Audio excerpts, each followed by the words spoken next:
I believe there was something in the Professor's will that Mr. Harrison would like to discuss with you. It was only after I put down the phone that the numbness started to fall away. My teeth were chattering. I pulled on the tracksuit bottoms Colin had left on a chair and grabbed my long cardigan, still damp from the clothes era. In films, you see people burst into tears, sobbing, "I can't believe she's gone." But I started yelling. Ghastly, bad, atrocious, horrendous, horrible, hateful crap.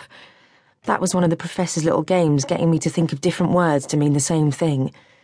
When I got to crap, I banged on the window at the mag-git next door who was flicking his terrier's turds through the broken fence again. He appeared to be aiming for our paddling pool, left out since the summer, which had now become a slimy green home to water boatmen and other wildlife. He waved his shovel at me and smiled like a loon. The Professor had always talked to me like my opinions counted. She knew about Shakespeare, Dickens, and foreign writers I'd never heard of before. She really liked Gabriel García Márquez and kept asking me to pronounce Spanish words for her. It embarrassed me because most of the time, Mum and I had spoken English together, or at least my mother's peculiar version of it. I wish she'd spoken more Spanish or even Basque to me. But 1970 Sanbury wasn't a place to be foreign. It was an English market town where a wool shop, a cobbler's and a stamp collector's shop were among the high street's thrilling diversions. Mum saw England as a land of opportunity. She might sound like she'd missed her vocation as Manuel's wife in 40 Towers, but she was going to make damn sure that her daughter didn't sound like a second-class immigrant. I gave up trying to sort out my shithole of a kitchen and plonked down into a chair.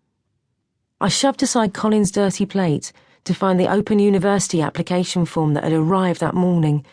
I had been intending to tell the prof this week that I was definitely going to enroll. I'd looked forward to seeing her formal manner give way to that excitable hand-waving thing she did, which often ended up with her knocking over a little china teacup on the tray. She used to crap me up when she swore. Sometimes she'd say, "Bugger me," or "bloody hell."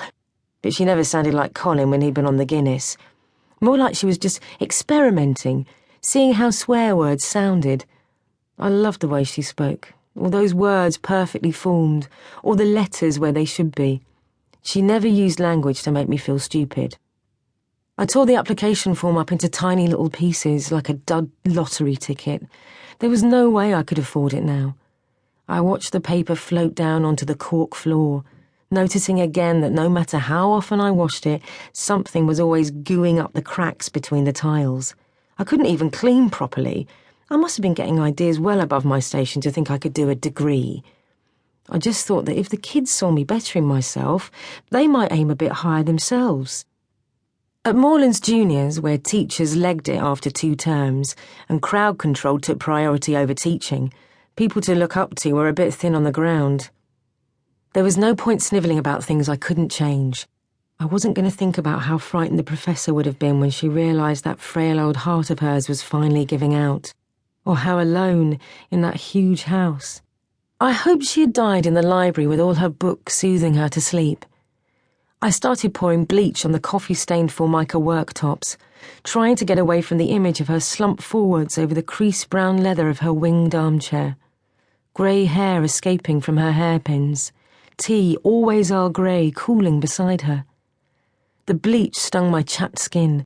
I made a silent promise to the prof that I'd never drop a tea again and said little, computer, water, butter out loud.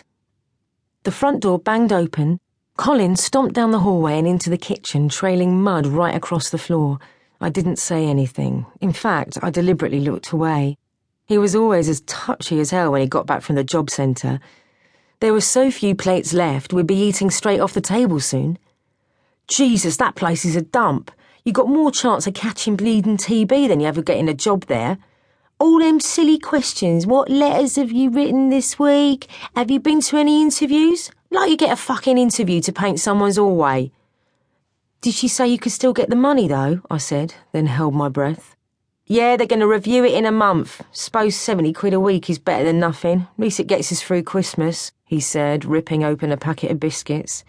Even though there'd been a drop in unemployment, Colin carried on tutting away, sucking air through his teeth, convinced that the painting and decorating trades would suffer for much longer.